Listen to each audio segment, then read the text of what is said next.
Hakim-Hakim pasal 13 ayat 1-25.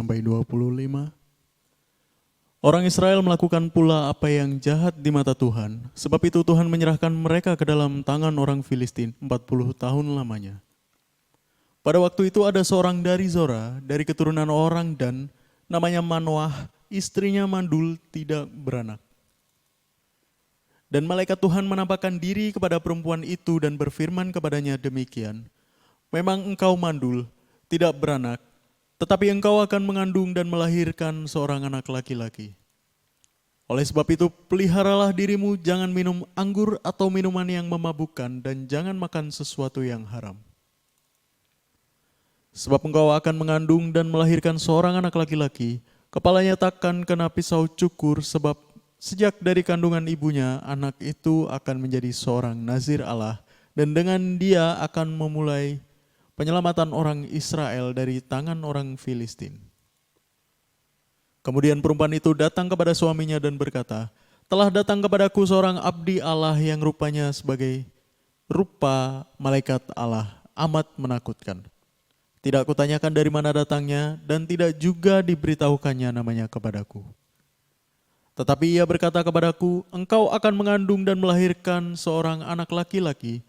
Oleh sebab itu, janganlah minum anggur atau minuman yang memabukkan, dan janganlah makan dari sesuatu yang haram. Sebab sejak dari kandungnya, ibunya, sampai pada hari matinya, anak itu akan menjadi seorang nazir Allah. Lalu Manoah memohon kepada Tuhan katanya, ya Tuhan, berilah kiranya abdi Allah yang kau utus itu, datang pula kepada kami dan mengajar kami, apa yang harus kami perbuat kepada anak yang akan lahir itu.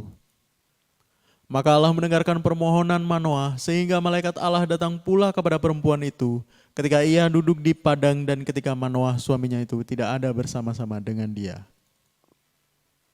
Kemudian perempuan itu segera berlari memberitahukan kepada suaminya, katanya kepadanya, orang yang datang kepadaku baru-baru ini menampakkan diri pula kepadaku. Lalu bangunlah Manoah dan mengikuti istrinya. Setelah sampai kepada orang itu berkatalah ia kepadanya, engkaukah orang yang telah berbicara kepada perempuan ini? Jawabnya, benar. Lalu kata Manoah, dan apabila terjadi yang kau katakan itu, bagaimanakah nanti cara hidup anak itu dan tingkah lakunya? Jawab malaikat Tuhan itu kepada Manoah, perempuan itu harus memelihara diri terhadap semua yang kukatakan kepadanya. Janganlah ia makan sesuatu yang berasal dari pohon anggur atau minuman yang memabukkan tidak boleh diminumnya, dan sesuatu yang haram tidak boleh dimakannya. Ia harus berpegang pada segala yang kuperintahkan kepadanya. Kata Manoah kepada malaikat Tuhan itu, perkenankanlah kami menahan engkau di sini supaya kami mengolah anak kambing bagimu. Tetapi jawab malaikat Tuhan itu kepada Manoah, sekalipun engkau menahan aku di sini, hidanganmu itu tidak akan kumakan. Tetapi jika engkau hendak mengolahnya menjadi korban bakaran, persembahkanlah itu kepada Tuhan. Sebab Manoah tidak mengetahui bahwa dia itu malaikat Tuhan. Kemudian berkatalah Manoah kepada malaikat Tuhan itu, siapakah namamu? Sebab apabila terjadi yang kau katakan itu, maka kami hendak memuliakan engkau.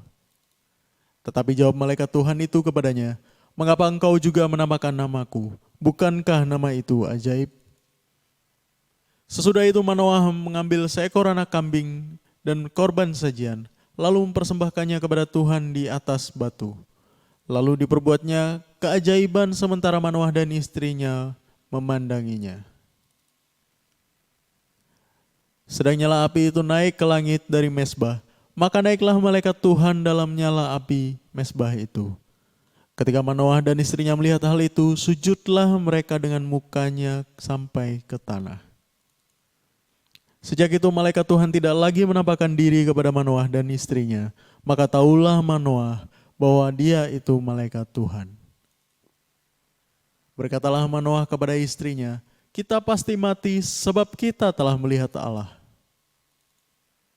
Tetapi jawab istrinya kepadanya, seandainya Tuhan hendak membunuh kita, maka tidaklah ia menerima korban bakaran dan korban sajian dari tangan kita, dan tidaklah ia memperlihatkan semuanya itu kepada kita, dan tidaklah ia mempendengarkan hal-hal yang demikian kepada kita pada waktu sekarang ini.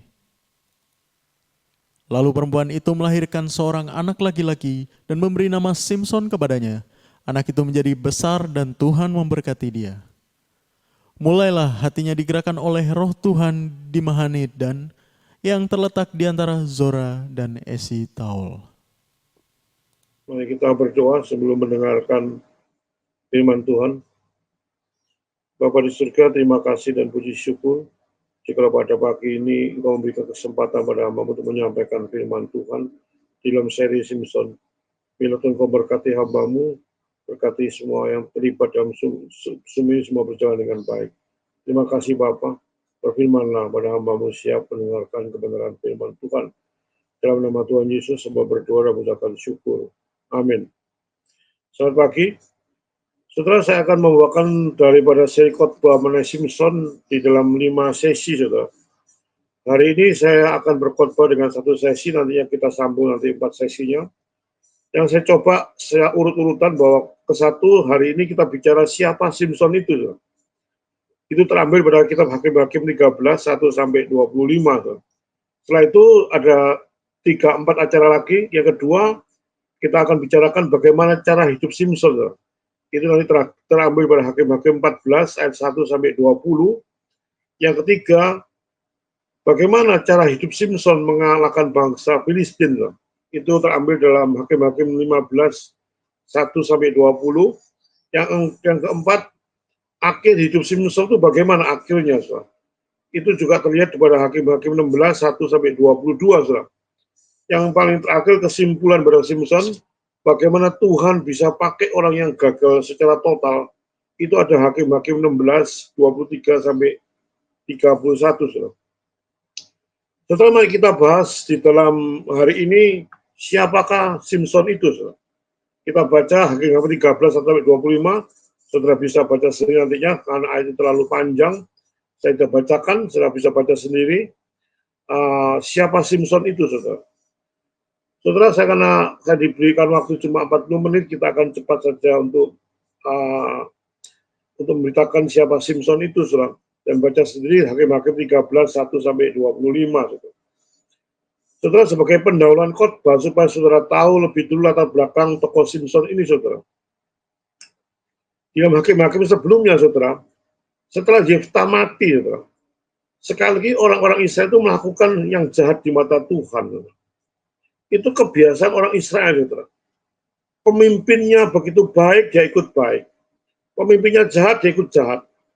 Pemimpinnya baik, setelah mati, dia kembali lagi pada hal-hal jahat, saudara. Itu sejarah pada orang Israel, saudara, yang cukup tegar tengkuk dan bangsa yang sangat membandel sekali, saudara. Sehingga setelah Yefta mati dengan pimpinan yang baik itu, sekali lagi orang Israel melakukan sesuatu yang jahat di mata Tuhan, saudara. Setelah maka hukuman itu pasti terjadi pada saat sesuatu orang yang terjadi dalam bangsa Israel. Saudara. Maka Tuhan menyerahkan orang-orang Israel itu kepada bangsa-bangsa yang jahat, yaitu bangsa Filistin. Tuhan bisa menggunakan bangsa Filistin untuk menindas bangsa Israel, karena bangsa Israel selalu memberontak kepada Tuhan. Setelah pimpinannya mati, Yefta mati, kembali lagi orang Israel melakukan kejahatan-kejahatan. Setelah Tuhan itu bisa menggunakan berbagai macam cara, atau dikatakan beribu cara untuk menghukum seseorang. Juga termasuk bangsa Israel. Saudara. Zaman Gideon, saudara, Tuhan menggunakan cara lain untuk menghukum orang-orang Israel dengan cara-cara orang-orang Midian, dengan cara yang unik, saudara. Saudara baca di kisah daripada Gideon. Tapi kali ini Tuhan menggunakan bangsa atau orang Filistin menindas orang Israel, saudara. Dengan cara apa, Don? Dengan cara perdagangan dan kawin campur, saudara. Beda-beda, setiap raja meninggal, ada seorang Israel yang begitu merontak, Tuhan menghukum, tapi caranya beda-beda, satu nabi ke nabi lain, dengan berbeda macam cara. Setelah 40 tahun, saudara, bangsa Israel ditindas oleh bangsa Filistin, saudara. Sekali lagi, bangsa Israel itu menjerit kepada Tuhan. Inilah ciri khas orang Israel, saudara. Setelah dia melakukan suatu dosa, di mana Tuhan memberikan hukuman-hukuman kepada bangsa Israel, setelah 40 tahun dia merasa berat sekali hukuman ini yang Tuhan berikan, dia langsung menjerit kepada Tuhan. Minta pertolongan Tuhan bagaimana melepaskan daripada bangsa Filistin. Saudara, kita tahu Tuhan kita adalah Tuhan yang Maha Kasih, saudara. yang selalu memang bangsa pilihan Tuhan itu bangsa Israel. Yang seringkali ditanyakan pada saya, kenapa sih bangsa Israel itu bangsa pilihan, tapi sangat tegar teguk sekali. Dan Tuhan senantiasa seolah-olah membiarkan bangsa itu menjerit, ditolong lagi. Berbuat jahat, ditolong lagi. Saudara. Rasanya Tuhan tuh tidak pernah bosan-bosan menolong orang-orang Israel. Saudara. Karena sudah katakan itu bangsa pilihan Tuhan. Saudara. Dan saudara tidak bisa berbuat apa-apa, cuma hak Tuhan untuk menolong orang Israel. Saudara. Saudara, pada waktu orang Israel sudah 40 tahun ditindas oleh bangsa Filistin. Saudara. Dia menjerit pada Tuhan, minta pertolongan Tuhan. Saudara. Maka Tuhan mengirimkan seorang nasir kali. Bukan seorang nabi, dia seorang nasir. Saudara, nasir itu artinya apa, saudara? Dia mengirimkan seorang nasir bernama Simson, saudara. Kata Ibrani pada arti nasir, saudara. Dalam bahasa Ibrani itu artinya mengasingkan atau memisahkan. Saudara. Itu arti nasir, saudara. Dan Simson dilahirkan Allah itu secara istimewa, saudara. Kalau membaca dari ayat 3, ayat 5, dari Yakin 13, saudara. Dengan satu tujuan yang pasti. Bahwa Simson dilahirkan di dunia sebagai nasir, Tuhan punya tujuan bahwa Simson itu akan membebaskan bangsa Israel daripada bangsa Filistin. Itu tujuan yang Simson dilahirkan di dunia yang sudah jelas dikatakan oleh Tuhan bahwa Simson dilahirkan untuk membebaskan bangsa Israel daripada penindasan bangsa Filistin. Saudara, syarat kepada orang-orang yang dilahirkan secara nasir, saudara bisa baca sendiri dalam bilangan 6, 1-21, saudara. Itu ada syarat-syarat bahwa seorang itu nasir dilahirkan dengan syarat-syarat apa, saudara. Nanti bisa baca sendiri, saya kasih petunjuk dalam bilangan 6, 1-21, saudara. Saudara, setiap orang dilahirkan ke dunia, itu Tuhan pasti punya tujuan-tujuan tertentu. Tuhan melahirkan Simson dengan tujuan supaya Simson membebaskan orang Israel daripada bangsa Filistin. Setelah kita ambil maknanya sebentar daripada kelahiran Simson, kenapa sampai Tuhan punya tujuan. Dan kita terapkan daripada kehidupan kita secara pribadi dan dengan saudara-saudara. Bagaimana Tuhan juga melahirkan kita ini sebagai anak Tuhan itu pastinya tujuan-tujuan. Tidak mungkin Tuhan melahirkan kita tanpa tujuan. Apalagi kita sebagai anak Tuhan, saudara. Tujuan hidup kita sebagai anak Tuhan, Tuhan itu punya tujuan bahwa hidup kita itu harus sebagai garam dan terang dunia, saudara. Coba saya terapkan kembali pada makna daripada kehidupan kita sehari-hari dengan mencontoh Simson, saudara. Simson dilahirkan dengan tujuan, pasti juga Tuhan melahirkan kita juga dengan satu tujuan, saudara. Yaitu salah satu tujuannya supaya kita tuh menjadi garam dan terang dunia, saudara. Anak Tuhan yang serius itu betul-betul harus seperti garam dan terang dunia yang senantiasa mempengaruhi keadaan dunia, bukan dipengaruhi oleh dunia. Dimanapun saudara berada, saudara mestinya harus mempengaruhi seseorang untuk orang itu mengenal Yesus secara pribadi. Itu tujuan sebagai anak Tuhan dan itu semua berlaku untuk anak Tuhan semua. Tampak bisa, saya tidak bisa berbuat ini, tidak. Injil itu adalah amanat agung daripada Tuhan Yesus Kristus. Dan setiap orang memang harus diwajibkan memberikan Injil sebagai garam dan terang dunia dengan posisi mereka masing-masing. Yesus memanggil kita juga menjadi orang yang kudus, itu berbeda dengan orang duniawi. Dan kita sebagai anak Tuhan itu pasti mempunyai keberbedaan dengan orang dunia. Bukan berarti kita tidak boleh kumpul dengan orang duniawi, tidak. Maksud saya sudah ada perbedaan secara signifikan kalau saudara sebagai anak Tuhan. Beda antara anak Tuhan dengan anak duniawi, saudara. Kita hidup ini harus mempunyai hubungan yang indah dengan Tuhan. Hidup itu harus menjadi teladan yang baik. Itu tujuan-tujuan Tuhan untuk melahirkan kita sebagai anak Tuhan yang sudah mengenal Tuhan. Dan kalau sudah mengenal Yesus, saudara betul-betul mempunyai tujuan bahwa saudara tidak pernah kompromi dengan dosa. Saudara harus banyak belajar pada firman Tuhan. Saudara harus bersumber pada Alkitab sebagai satu-satunya sumber kehidupan saudara. Dan saudara mesti mau diubah oleh Tuhan Yesus secara signifikan. Saudara, itu tujuan hidup sebagai anak Tuhan. Saya ambil pada tujuan hidup Simson. Saudara. Kita juga punya tujuan hidup, saudara. Bagaimana merespon tujuan hidup Tuhan kepada kita itu menjadi persoalan. Saudara. Dan kita bicara saat ini mengenai sikap Simson terhadap tujuan Allah. Saudara. Yang saya jelaskan dari tujuan Allah pada saudara, saya jelas saudara harus menjadi garam dan terang dunia. Dan bagaimana sikap saudara menanggapi tujuan Tuhan. Dan ini saudara, saya kali ini bicara mengenai bagaimana sikap Simpson terhadap tujuan Allah. Apakah benar Simpson melakukan kehendak Allah setelah dia di Asia dilahirkan? Saudara? Mari kita lihat pada kisah Simpson. Siapa Simpson itu? Saudara? Yang pertama, saudara, bagaimana sikap Simpson terhadap tujuan Allah. Saudara lihat di dalam Hakim-Hakim 13:1-25. Saudara.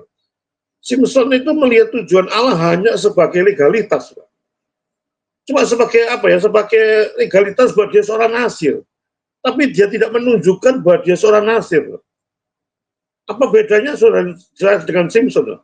Seringkali saudara menjadi ini anak Tuhan, aku ikut Tuhan, tapi tidak ada bedanya tingkah laku saudara dengan tingkah laku duniawi. Itu bukan cara hidup saudara untuk menangani atau menanggapi panggilan Tuhan. Seperti Simpson pada saat diberikan tujuan Tuhan, bahwa kamu itu seorang nasir. Sebetulnya hidup itu sebagai seorang nasir sudah ada patokannya, sudah ada aturannya. Tapi kenapa pada waktu Simpson sudah lahir di dunia, dia melanggar aturan-aturan Tuhan. Dia menyandang gelar nasir itu sebagai legalisme, sebagai cuma gelar saja, tapi hatinya itu tidak mentaati. Setelah persis seperti ceritanya Esau menjual keseluruhannya dengan enteng pada Yakub, di mana Esau tidak menghargai ya keseluruhannya. Dengan enteng dia menjual kepada Yakub karena semangkok kacang merah. Demikian juga dengan Simpson. Begitu enteng dia melegalkan semua nasir hanya gara-gara seorang wanita. Simpson itu menyia-nyiakan berkat dari Tuhan. Dia tidak disiplin hidupnya, tidak komitmen dengan Tuhan, dan tidak bisa mengendalikan diri. Dan lebih parahnya lagi, dia jatuh dengan seorang wanita. Karena tidak ada pengadilan diri, tidak mempunyai suatu komitmen dengan Tuhan, dan dia tidak tahu bahwa dia diberikan tugas secara khusus Tuhan sebagai nasir, tapi dia mengabaikan. Simpson gagal dalam menyelesaikan tugas yang diberikan Allah. Setelah kondisi ini, dia sampai titik paling rendah, dia mati dalam keadaan terpuruk. Saudara. Ini siapa Simpson? Saya akan beritahu pada Simpson bahwa orang yang gagal di dalam mencapai tujuan Tuhan sebagai nasir untuk membebaskan bangsa Filistin. Tapi Simpson pada waktu dilahirkan, dia mengabaikan aturan Tuhan, dia sehingga menjadi menjadi satu hal yang tidak baik, saudara. Kesalahan apa yang dibuat Simpson, saudara? Saya akan menjelaskan ada 3 hal, mungkin 4 hal yang coba saya jelaskan dalam ayat Hakim 13 itu ada beberapa kesalahan Simpson, dan saudara harus melihat bahwa inilah Alkitab bicara mengenai bagaimana Simpson mengalami hal-hal yang salah di mata Tuhan. Yang pertama, dimulai di Timna, saudara. Simpson menikah dengan seorang perempuan Kanaan. Saudara, padahal Simpson tahu sebagai seorang nasir, ibunya juga tahu sebagai seorang nasir. Ini jelas dilarang oleh Allah, saudara. Tidak boleh kawin dengan kawin campur, tapi dilanggar oleh Simpson. Dalam Ulangan 7 ayat 3-4 itu jelas larangan Tuhan itu terjadi bagi seorang nasir. Melawan, Simpson seringkali melawan kehendak Allah sekaligus menantang harapan orang tuanya. Orang tuanya sudah memberitahukan kepada Simpson tidak ada perempuan lain ke Simpson, tapi Simpson tidak mau melihat petunjuk orang tua. Dia begitu menantang orang tuanya sekaligus prinsip hidup Simon, apa saja yang ku mau akan kulakukan, itu prinsip Simpson. Jika apa yang dia inginkan, saudara, siapapun yang menghalangi, dia sikat semua, karena dia merasa kuat, saudara. Ini kesalahan fatal pada Simpson yang pertama kali dia senang dengan perempuan di Kanaan, sudah jelas dilarang oleh Tuhan. Juga orang tuanya sudah mengingatkan, tapi Simpson melanggar terus, saudara. Karena prinsip hidup Simpson, apa yang aku mau, harus aku lakukan. Saudara, prinsip hidup orang Kristen, saudara, mestinya beda dengan prinsip apa yang Simpson katakan, apa yang aku mau, harus aku lakukan. Sebetulnya kita sebagai anak Tuhan yang sudah dianugerah keselamatan, seperti Simpson sudah dianugerahkan nasir, saudara. Mestinya kita berkata pada Tuhan, apa saja yang Tuhan kehendaki, itu yang akan kulakukan. Bukan apa yang aku mau aku lakukan, tapi coba diubah paradigma bagi saudara saya. Apa saja yang Tuhan kehendaki, itu yang akan kulakukan. Itu mestinya sebagai anak Tuhan. Tuh. Tapi kadang-kadang kita seperti Simpson. Tuh. Apa yang kita mau kita lakukan tanpa merundingkan kepada Tuhan, tanpa melibatkan Tuhan, tanpa mengenai aturan Tuhan. Kalau sudah kemauannya begitu menggebu-gebu, kita lakukan dengan berbagai macam cara. Saudara. Ini pelajaran yang kita petik pada Simpson. Bagaimana Simpson dengan kemauannya tanpa penguasaan diri, tanpa melibatkan Tuhan, melanggar aturan Tuhan, akan menjadi orang yang paling fatal hidupnya di dunia. Dan sudah tiru bagaimana pelajaran Simpson dipetik maknanya bagi saudara saya, jangan sampai saudara melakukan seperti Simpson. Lakukanlah apa menjadi kehendak Tuhan yang terjadi, saudara lakukan. Saudara Simpson yang kedua, bagaimana saya lihat Simpson itu punya perilaku yang ego yang sangat tinggi sekali. Dan nilai-nilai duniawi yang sangat kuat sekali. Itu ada dalam diri Simpson. Simpson sering mengadopsi nilai-nilai budaya kafir, bangsa Filistin pada zaman itu. Dia tidak mempengaruhi bangsa Filistin sebagai nasir. Tapi seringkali dia mengadopsi kebiasaan bangsa-bangsa Filistin dalam kehidupan Simpson. Sehingga ini terbalik-balik hidupnya Simpson. Sebetulnya Simpson dilahirkan dengan tujuan sebagai nasir, sudah diberitahu oleh Tuhan. Bahwa tujuanmu itu mempengaruhi atau membebaskan bangsa Israel pada bangsa Filistin. Tetapi sekarang justru Simpson meniru cara-cara Filistin.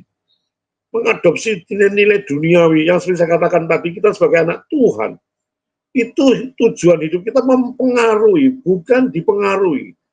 Sebagai garam dan terang dunia, garam tidak mungkin dipengaruhi. Dia mempengaruhi masakan sebagai masakan yang enak. Terang demikian juga menguasai gelap, bukan gelap menguasai terang. Tapi Simpson terbalik-balik. Dia tidak pernah tunduk pada Tuhan.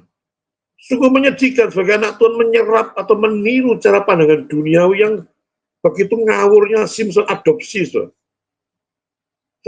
Saudara maukah tunduk pada kedaulatan Tuhan atau aturan Tuhan, memakai cara-cara Tuhan yang Tuhan kerjakan, bukan seperti Simpson. Dan Simpson ada banyak kegagalan karena dia melanggar aturan Tuhan. Dengan hati-hati kita belajar pada kehidupan Simpson supaya kita betul-betul menjalankan kehidupan ini secara hati-hati sekali. Setiap langkah demi langkah bagi saudara saya sudah mengenal Tuhan Yesus.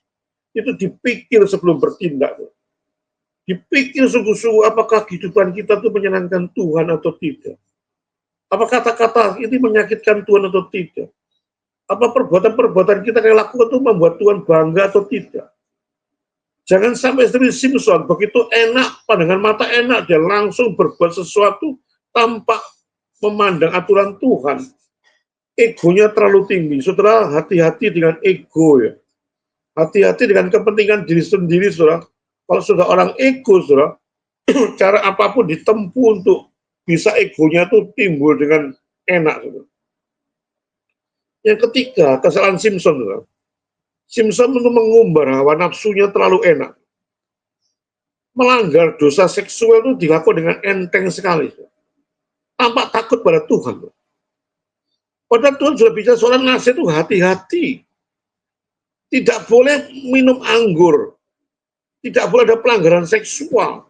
Tidak boleh kawin campur. Itu sudah ada aturannya sebagai seorang nasir. Tetapi di sini dia melakukan pelanggaran seksual begitu enteng. Tanpa melihat daripada kehendak Tuhan apa terjadi.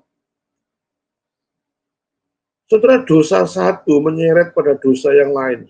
Hati-hati. Dosa juga menghalangi hubungan kita dengan Tuhan. Terapkan juga, coba kata-kata saya perhatikan, dosa itu seringkali menghalangi hubungan kita dengan Tuhan. Ada doa kita kadang-kadang tidak dijawab oleh Tuhan. Coba kita introspeksi, adakah dosa-dosa, bukan saya katakan semua apa yang tidak dijawab oleh Tuhan karena dosa, enggak. Ini salah satu penghalang hubungan kita terputus dengan Tuhan itu dosa.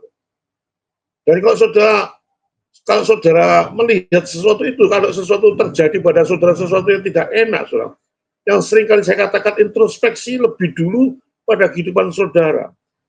Apakah ada dosa-dosa tertentu yang menghalangi dalam hubungan saudara dengan Tuhan? Saudara, jangan main-main dengan dosa sebagai anak Tuhan. Bukan berarti kita hebatnya sebagai orang suci, kita enggak. Kita memang manusia tidak sempurna, tapi kita juga tidak membiarkan dosa itu menguasai kita. Kita mempunyai suatu disiplin yang keras dan menundukkan kita pada Tuhan. Saudara, disiplin yang sungguh-sungguh serius kita sebagai anak Tuhan, belajar firman Tuhan, bagaimana hidupnya menyenangkan Tuhan. Etika-etika seorang Kristen dikatakan iman harus dibuktikan dengan perbuatan baik. Tidak mungkin iman berdiri tanpa perbuatan baik. Dikatakan Yakobus, iman tanpa perbuatan baik adalah satu atau iman yang mati. Dan anak Tuhan tidak bisa seperti itu. Iman anak Tuhan harus dibuktikan dengan perbuatan baik. Bukan seperti Simpson. Dia sudah diberikan anugerah keselamatan, diberikan hak privilege oleh Tuhan sebagai nasir, mempunyai kekuatan yang luar biasa hebatnya. Itu dari Tuhan. Dan ada aturan-aturan yang harus dilakukan oleh Simpson. Tetapi Simpson melanggar semua aturan Tuhan. Dengan enteng dia berzina, mau berzina dengan siapapun dia berzina. Mau dengan perempuan siapapun dia ambil perempuan tanpa memperdulikan aturan Tuhan. Saudara, hati-hati dengan hal-hal semikian. Jangan sampai saudara terjebak dalam satu dosa, nyeret dosa lain. Akibat saudara terjebak dalam masalah dosa, saudara sulit keluar daripada dosa. Saudara, kalau saudara membaca di dalam 1 Korintus 9 ayat 27, saudara, kita sedikit membedakan antara Paulus dengan Simpson. Di mana Paulus juga dipilih oleh Tuhan. Dikatakan orang ini aku pilih menjadi anak Tuhan mengabarkan Injil. Simpson juga dipilih oleh Tuhan dengan tujuan untuk membebaskan bangsa Israel. Paulus juga dipilih oleh Tuhan. Paulus aku gunakan secara khusus untuk pekabaran Injil. Untuk membuat jiwa-jiwa orang non-Israel pada Tuhan. Tetapi respon Paulus dengan respon Simpson itu beda, sangat luar biasa sekali. Setelah Paulus tahu bahwa dia dipakai oleh Tuhan, dia menjadi anak Tuhan yang sangat serius dalam menjawab panggilan Tuhan. Dikatakan dalam Filipi 1 ayat 17-18, saudara baca sendiri, saudara. Semua keputusan yang diambil oleh Paulus, saudara, pasti memikirkan kepentingan Injil. Saudara, saya paling kagum, nomor satu, saya kagum pada Tuhan Yesus. Nomor dua, saya paling kagum dengan tokoh Alkitab atau Paulus. Saudara. Pada waktu Paulus dipanggil oleh Tuhan, Paulus aku akan kujadikan penjala manusia, aku kujadikan penggawa Injil. Dia mengatakan, terima kasih Tuhan. Hidupku bukan aku lagi, kata Paulus, tapi Kristus yang hidup dalam diriku. Dan Paulus menghadapi semua masalah, dia dari penjara ke penjara, dia difitnah, dia bahkan dibunuh. Dikatakan nggak ada masalah bagi saya. Dari penjara ke penjara nggak ada masalah. Asalkan Injil diberitakan itu bagi Paulus suatu kenikmatan. Katakan Paulus, katakan di Filipi, sudah baca sedikit kisah Rasul di Filipi. Bahkan ada orang yang memfitnah Paulus dalam kabaran Injil. Paulus difitnah. Tapi apa kata Paulus? Tidak ada masalah aku difitnah. Asal Injil diberitakan, tidak ada masalah orang memfitnah saya. Itu Paulus, bagaimana egonya itu dibuang sama sekali.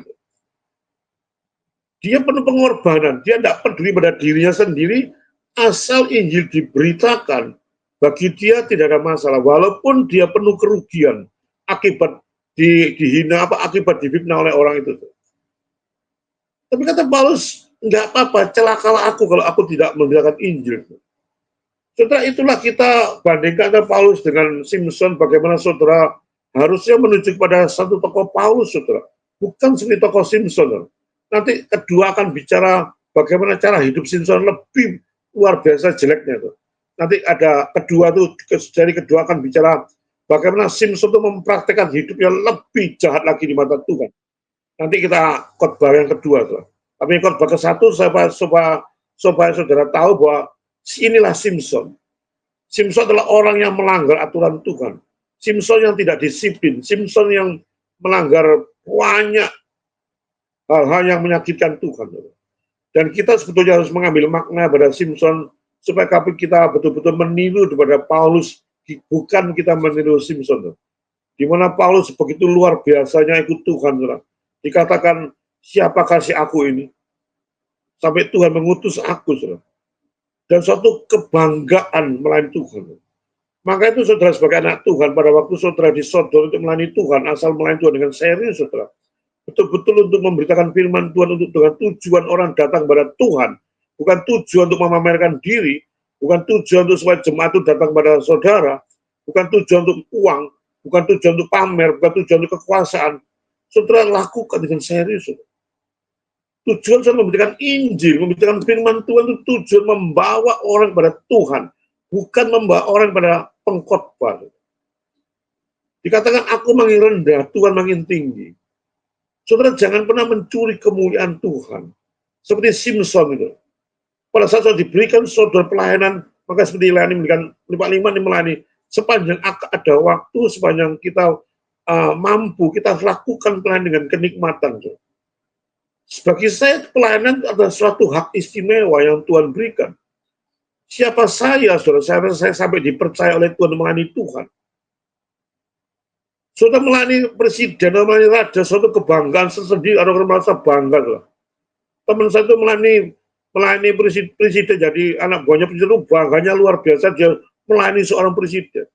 Saudara kita ini melayani raja, presiden, dan segala presiden, daripada Tuhan Yesus. Mengapa kita tidak bangga pada waktu kita melayani Tuhan? Itu saudara, kalau saudara disodorkan pelayanan, jangan buang-buang waktu, jangan menyia-nyiakan. Jangan merasa hebat. Layani Tuhan dengan suatu kenikmatan bahwa inilah anugerah Tuhan. Diberi kesempatan oleh Tuhan melayani Tuhan. Saudara, biarlah kita belajar pada kehidupan Simpson, saudara. Dan akhir khotbah saya, saudara, jangan tiru daripada Simpson yang coba saya jelaskan tadi bagaimana Simpson enaknya, entengnya melakukan dosa, saudara. Tanpa memandang akibat dosa, ada enteng luar biasa, karena egonya tinggi sekali, dia tidak peduli akan aturan Tuhan. Ya pokoknya apa yang dia mau dia lakukan. Kita punya prinsip apa yang Tuhan mau kita lakukan. Bukan prinsip seperti Simpson, saudara. Saudara, sebagai kesimpulan khotbah yang singkat ini, saudara, mungkin sudah setengah jam lebih, saudara. Kita belajar, saudara. Kita belajar kenapa Simpson itu gagal. Dia melakukan tugas yang diberikan Tuhan kepada Simpson. Kita harus belajar, saudara. Alkitab itu fair. Apa jadi gagal diceritakan kegagalan. Apa yang kejelekan dicatat kejelekan. Sehingga kita betul-betul tahu ini Simpson jelek. Betul-betul memang satu keadaan jelek, kita belajar makna pada Simpson itu kenapa sampai Simpson itu gagal dalam melaksanakan tugas. Yang pertama karena dia mengabaikan Tuhan. Karena dia berani melawan Tuhan. Berani melawan aturan-aturan Tuhan. Tidak disiplin. Tidak serius, saudara. Dan bagaimana sudah meniru Paulus yang saya coba bandingkan, saya kontraskan antara Paulus dengan Simpson. Paulus setiap tindakan-tindakan, saudara, dia berpikir apa gunanya untuk Tuhan. Bukan berpikir apa gunanya untuk diri sendiri. Saudara. Setiap waktu dia lakukan, dia berpikir, oh Tuhan, apakah menyenangkan Tuhan? Apakah tindakan saya membuat Tuhan bangga, membuat Tuhan tersenyum, membuat Tuhan senang? Atau bahkan membuat Tuhan marah. Itu Paulus pikirkan. Sehingga Paulus setiap statement demi statement yang Paulus keluarkan, sangat hati-hati sekali. Dan dia tidak pernah kompromi dengan dosa. Bagaimana Paulus menegur Petrus dengan terang-terangan karena Petrus berdosa. Itulah sikap sebagai anak Tuhan, yang berani dengan tegas, tapi dengan tulus. Itulah sikap anak Tuhan itu bukan penuh kompromi dengan dosa. Tidak kompromi dengan ajaran sesat. Harus berani menghadapi sebagai apologetik yang kuat. Jangan menjadi orang Kristen yang cuma diem, tidak ada apa-apanya. Bergeraklah seperti Paulus yang betul-betul serius. Walaupun dia penuh dengan kekurangan, dikatakan dia ada penyakit, ada satu duri dalam daging, dia katakan nggak peduli. Duri dalam daging itu apa saya nggak tahu, tapi dia nggak peduli. Walaupun duri dalam daging tidak disembuhkan Tuhan, nggak masalah. Dia nggak ngamuk pada Tuhan pada saat Tuhan tidak menyembuhkan. Dia minta 3 kali pada Tuhan kesembuhan, supaya duri dicabut dari daging, tapi Tuhan mengatakan, enggak, aku nggak cabut, cukuplah kasih karuniaku. Apa Paulus ngamuk sama Tuhan? Enggak, Tuhan, terus jalan. Saudara. Saudara, sikap itu yang saudara harus ambil daripada Paulus, saudara. Di tengah-tengah pelayanan sudah mungkin menghadapi musibah, menghadapi sesuatu yang tidak enak. Jangan pernah berhenti. Saudara.